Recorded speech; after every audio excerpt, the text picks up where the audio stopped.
तर बघा, नवरात्रीमध्ये दररोज देवपूजा करावी का? देवांना स्नान घालावे का?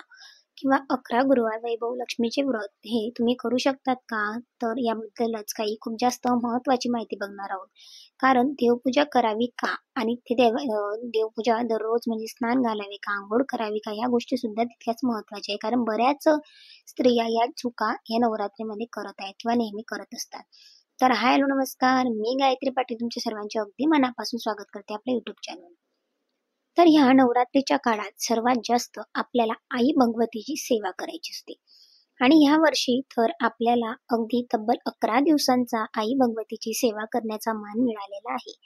आणि आपल्याला आपलं भाग्य का आपल्याला 11 दिवस आई भगवतीचे दुर्गा सप्तशती पाठ असो किंवा सिद्धमंगल स्तोत्र असो किंवा ललिता सहस्रनाम असो, अशा विविध स्तोत्रांचं पठण करण्याची संधी मिळालेली आहे किंवा सामूहिक सेवेमध्ये सहभागी होण्याची संधी मिळालेली आहे.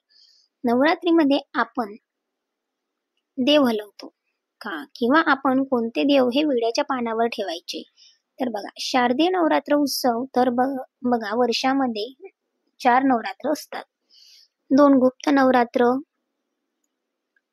असतात, काही लोक करतात, काही लोक नाही करत, आणि 2 चैत्र नवरात्र असतात. असं बघितलं तर बऱ्याचशा लोकांना फक्त 2च नवरात्र माहिती आहे, त्या की म्हणजे चैत्र. गुप्त नवरात्र तर बऱ्याच लोकांना आजपर्यंत माहिती सुद्धा नाही आहेत. पण 4 नवरात्र असतात. चैत्र आणि अश्विन नवरात्र, ज्याला आपण शारदीय नवरात्र सुद्धा म्हणत असतो. तर आई भगवतीची सेवा करण्यासाठी, तिचा कुळाचार करण्यासाठी आयुष्यात मनुष्याला संसारिक अडचणी, मनस्ताप किंवा विविध दोष, तर हे सर्व आपल्या कुलदेवतेच्या सेवेने सुद्धा कमी होतील. बघा, चटकन पावणारे देव म्हणजे आपले पितृदेव, कुळदेव आणि आपले गुरुदेव, याची जर तुम्ही विधिवत जर तुम्ही कुळाचाराप्रमाणे जर सेवा केली, त्यांची उपासना केली, तर त्यांना मान सन्मान केला, तर त्यांना सुद्धा मान हा तितकाच महत्वाचा आहे. कारण बघा, ज्या पद्धतीने आपल्याला आपल्या आईची गरज असते, अगदी त्याच पद्धतीने आपल्या आईला सुद्धा तिच्या लेकराची, तिच्या बाळाची गरज असते. जी आपल्या कुळाचा उद्धार करते, कुळाचं संरक्षण करते, रक्षण करत असते, अशाच आई भगवतीची सेवा करायला आपण थांबायचं का? तर नाही. काही विचार न करता आपण अगदी सामूहिक सेवा असो का मग घरात असो का बाहेर, प्रत्येक ठिकाणी आपण आपल्या आई भगवतीची सेवा जास्तीत जास्त करायची आहे. आणि खरं तर आपल्या आई भगवतीची सेवा करण्याला कुठलाही नियम नाही, बंधन नाही. अगदी कोणताही स्त्री, पुरुष, मुलगा, मुलगी, कोणीही, कुमारिका अगदी आई भगवतीची मनोभावे सेवा उपासना करू शकतात.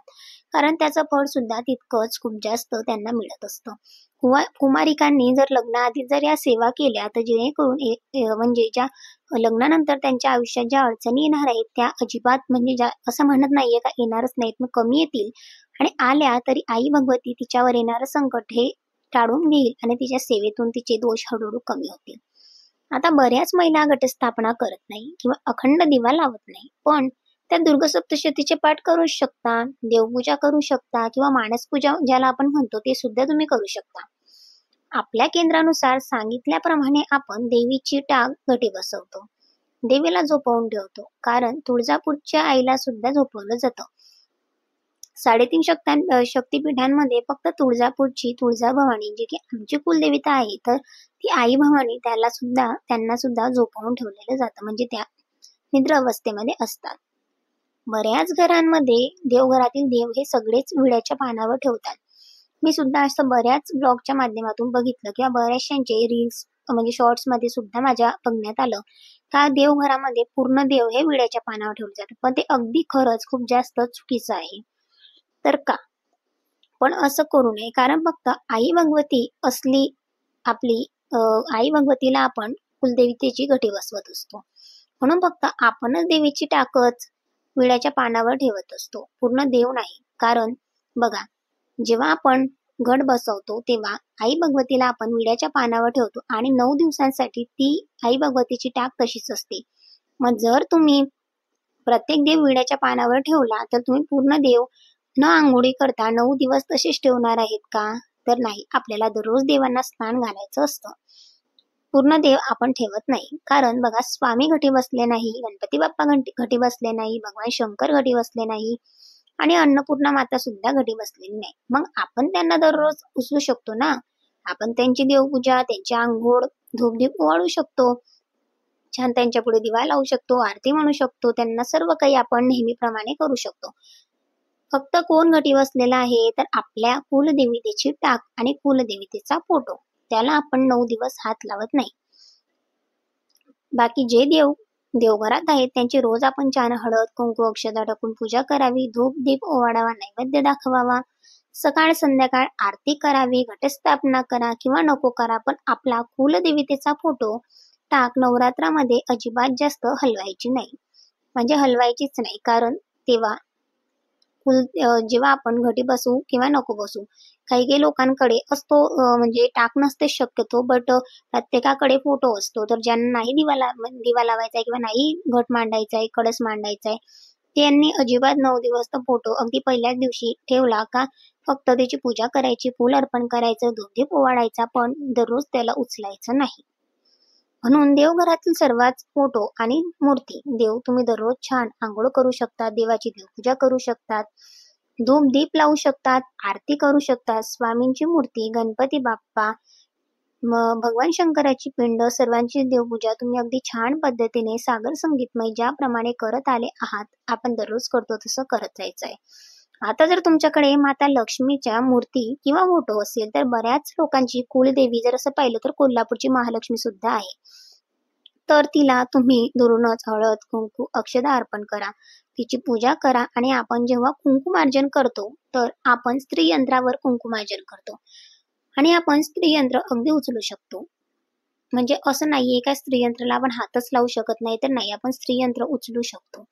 म्हणून बाकीचे देव कधीही घटी बसत नाही. आपण 14 पाठ करतो, सिद्धकुंजिका स्तोत्राचं पठण करतो, हवनयुक्त दुर्गा सप्तशती पाठाचं वाचन करतो. आणि मग जर आपल्या देवघरातील देवांना अंघोळ नसेल तर या गोष्टीचा काय फायदा? त्याच्याने आपले दोष वाढतील, पण आपले दोष कधीही कमी होणार नाही.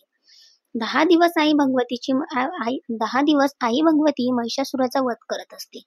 त्यांच्याशी आई युद्ध करत असते आणि आपण तिच्यासाठी संरक्षण कवच बनायचं असतं. म्हणून आपण जास्तीत जास्त या 10 दिवसांच्या कालावधीमध्ये दुर्गा सप्तशती पाठाचं म्हणजे वाचन करत असतो. म्हणून देवीचा फोटो सुद्धा आपण हलवू शकत नाही किंवा हलवायचा नसतो. तुम्ही तर कुठल्याही मंदिरात जा तेव्हा आपल्याला कळतं की ज्या दिवशी पहिली दिवस असतो किंवा देवी बसते त्या दिवशी अगदी छान प्रसन्न असतं. पण जेव्हा 9वा दिवस येतो ना, तेव्हा बघा आईंच्या चेहऱ्यावरील जो काही आनंद आहे तो अगदी वेगळाच असतो, नाराजी असते. कारण का तर 9 दिवस आई त्याच देवीचा म्हणजे जो काही आहे त्या वधामध्ये असते आणि महिमा त्या देवीचा खूप जास्त अपरंपार आहे. त्याचा एक रक्ताच्या थेंबातून नवीन नवीन राक्षस तयार होतात आणि ती प्रत्येक राक्षसाचा वध करत असते लोकांच्या संरक्षणासाठी. तर म्हणून आपण सुद्धा आपली जास्तीत जास्त सेवा करण्याची आपण तयारी ठेवावी आणि आपण आपल्यासाठी सुद्धा आणि सगळ्यांच्या संरक्षणासाठी जास्तीत जास्त सेवा करावी. सकाळ संध्याकाळ छान अशी आरती करावी. देवांची सुद्धा बऱ्याच घरांमध्ये गुरुवार किंवा बाकीचे सुद्धा उपवास करत असतील तर या नवरात्रीमध्ये फक्त नवरात्रीचेच उपवास तुम्हाला करायचे आहे. आई भगवतीचे गुरुवार त्याच्यामध्ये तुम्हाला मोजायचे नाहीयेत. आणि जर तुम्ही वैभव लक्ष्मीचे उपवास करत असाल तर तुम्ही शुक्रवार मोजू शकता, कारण ते सुद्धा देवीचेच उपवास आहे. बऱ्याच महिला उपवास करत नाही, फक्त सेवा करतात तरी सुद्धा चालते. देवीचं शक्तितत्व सर्वात जास्त जागृत झालेलं असतं. म्हणून या 10 दिवसात इतर सेवा थोडी कमी करा, जास्तीत जास्त आई भगवतीची सेवा करा, दुर्गा सप्तशती ग्रंथाचे पाठ करा. कारण हे 9 दिवस गेले ना तर पुन्हा वर्षभर आपल्याला नवरात्री येण्याची वाट बघावी लागते.